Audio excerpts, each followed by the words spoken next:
Success is easy. Survival is hell. Most leaders quit here. Will you? You know, most business books, they kind of lie to you. Seriously. They sell you this dream, right?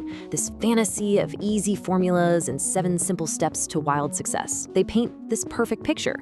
But what happens when you follow that recipe and your entire kitchen just bursts into flames? What do you do then? Well, this book, this is for that exact moment. It's not a guide to winning, it's a guide to surviving when you are absolutely 100% positive you are going to lose. So I want you to forget everything you learned in business school, just for a minute. Because Ben Horowitz, the author, he takes the entire playbook and just checks it out the window. This isn't about optimizing for success. No, it's about managing your own sanity when you're staring into the abyss of a total disaster. He zeroes in on that psychological toll, the brutal, the lonely, the gut-wrenching moments that no leadership course on earth could ever prepare you for. Life is struggle. I mean, just let that sink in for a second. That just stops you in your tracks, doesn't it? It's not life as a journey. It's not life as a gift. No, it's a struggle.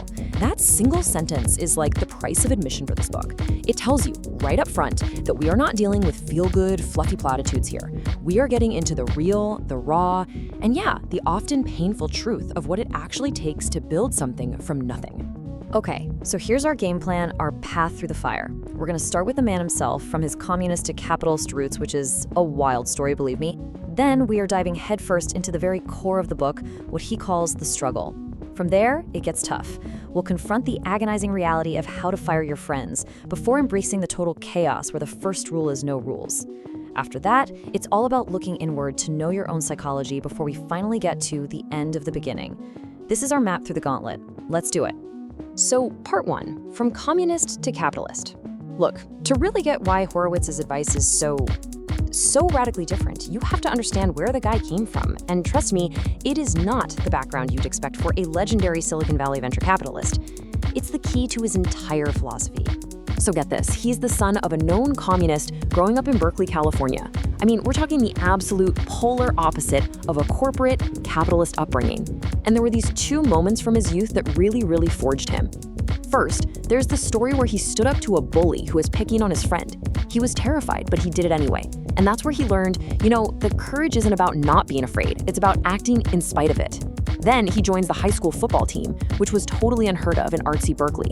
And his coach drills this brutal, brilliant honesty into him. No excuses. Your performance is all that matters. These weren't just kid stories, this was his training ground. And you see, it all comes down to this idea: experiences shape one's character. For him, these weren't just anecdotes to tell at a party. That courage to face a bully, that's the exact same courage you need to stand in front of your board and tell them the plan has failed and you need to change everything. That accountability from the football field, it's the same standard he used to run a billion-dollar company. These moments, they forged the steel he'd need for the wars to come. And those wars, they bring us right to the very heart of this book. We kind of need to shift the tone here, because we're entering the territory he calls the struggle. And this isn't just a catchy chapter title. It's the unseen psychological battlefield where every single leader either lives or dies. It starts with this feeling, this cold dread that wakes you up at 3 a.m. Doubt. It's that little voice whispering in your head, you've made a colossal mistake. It's that sudden, sickening realization that you might be the one leading everyone you care about right off a cliff. Every decision you've ever made suddenly feels monumentally wrong. That right there is the start of the struggle. Then, that doubt, it hardens into fear. And this isn't some vague fear of failure. No. It's the deeply personal, gut-twisting fear of letting down every single person who believed in you. Your employees who left safe jobs to follow your crazy vision. Your investors who wrote those big checks. Your family who sacrificed right alongside you.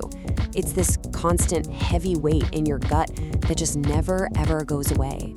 And on top of all that comes the pressure. A relentless, crushing, suffocating weight. The pressure of making payroll, knowing hundreds of families are depending on that check. The pressure of hitting the numbers, quarter after agonizing quarter. The pressure from the competition, always there, breathing down your neck, just waiting for you to slip. It is a machine that never stops.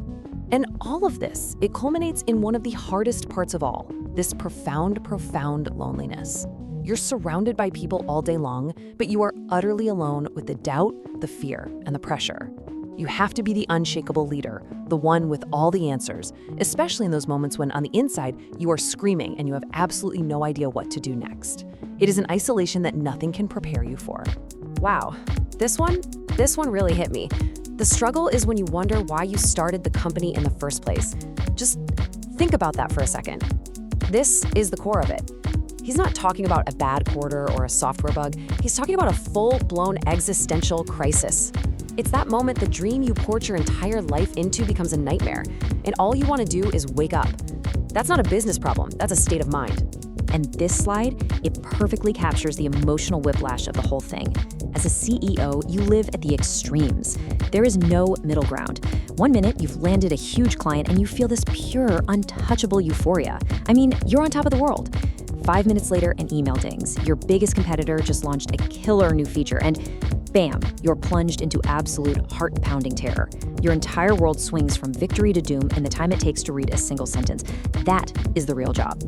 So, inside the struggle, you face some truly brutal battles. And none are more gut-wrenching than the ones with a direct human cost. This next section is about maybe the hardest thing of all. How to do the right thing when it means laying off good people. How sometimes it means firing your friends. So Horowitz has this really powerful framework for this, which he calls the right way to do the wrong thing. It's all about having integrity when everything is falling apart. It means you, the CEO, must deliver the news yourself. You cannot hide behind HR.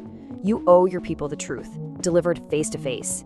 You have to explain exactly why it's happening, not because they failed, but because the company has to survive. It's about treating people with dignity on their worst day, because how you handle that single moment defines your culture for everyone who's left. That's the definition of being a wartime leader. All right, let's shift the energy way up now, because we're moving from those painful, necessary rules of engagement to a moment where you literally have to light the entire playbook on fire and throw it out the window. This section is the first rule, no rules. And it's all about surviving and even thriving in pure, unadulterated chaos. Okay, just look at this timeline. It's the story of selling his company Opsware, and it is an absolute nail-biter. On day one, he's on top of the world. 2 tech giants are in a massive bidding war. We're talking life-changing money. Then, by day 5, bam, his own accountants find a massive company-threatening problem. By day 7, the deal is on life support. By day 10, it's basically over. He is completely, utterly cornered. The only way out is some creative, unprecedented Hail Mary move. If it doesn't work, the company dies, period. The end. Whoa. I mean, you never hear a CEO talk like that, right? We're fucked and it's over. There's no corporate spin, no careful PR language, just the raw, brutal truth of the moment. Can you even imagine the pressure he was under? This is the definition of no easy answers. There is no textbook, no case study for this situation. This is where all the theories go to die and you're left with nothing but your own guts and creativity. And that whole crisis, it reveals this fundamental conflict that every great leader has to manage. He calls it the leadership paradox. On one hand, you need rigid, almost ruthless accountability. You gotta hit your numbers. You have to meet your deadlines. No excuses. But on the other hand, you desperately need creativity. You need people to feel safe enough to try weird, unconventional ideas that might fail spectacularly, because that's where all the breakthroughs come from. These two forces, discipline and freedom, they're in constant opposition. A great leader's job is to somehow find a way to live in that tension. And speaking of unconventional moves, this is my absolute favorite management hack in the entire book. It's just brilliant. He called it the Freaky Friday technique. So his sales and customer support teams were basically at war, constantly blaming each other for everything. So he did the unthinkable. He made the head of sales write the entire annual plan for the support department, and the head of support write the plan for sales. It's absolutely genius, right? Because you can't just throw rocks from your little silo when you're suddenly responsible for the other person's house. It created this forced empathy that completely shattered the walls and sparked real collaboration. Just a brilliant, audacious move. Okay, so let's slow the pace down for a second. We've talked about the external battles, the crises, the hard decisions. Now we have to bring the focus inward. Because Horowitz argues that the single most important and most difficult job of a CEO is managing their own mind. This section is Know Your Own Psychology. You see, the crucial insight here is that your company is a direct reflection of your own psychological state. It's a mirror. If you're panicked, the company panics. So you have to master your internal world.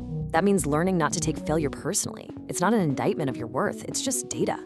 It means reframing the struggle, not as something to be avoided, but as the very thing that forges greatness. And that takes immense courage. But this is the whole game. Managing your own mind isn't some soft skill. It is your single most critical strategic weapon. And that brings us to the end. But Horowitz, he calls it the end of the beginning because really the struggle never actually ends. You just get stronger. So let's bring this whole thing to a close by summarizing the ultimate powerful takeaway from this incredible book. So after all the fire, all the terror, all the struggle, what's the ultimate lesson? What's the one thing to take away from all this? It's this. Embrace what makes you different. Embrace your weird background, your strange instincts, your unique perspective. Because when you are truly in the struggle, when there are no easy answers, the solution is never going to be in a business book. Horowitz says it best, if the keys are not in there, they do not exist. The only answer is the one that's already inside you.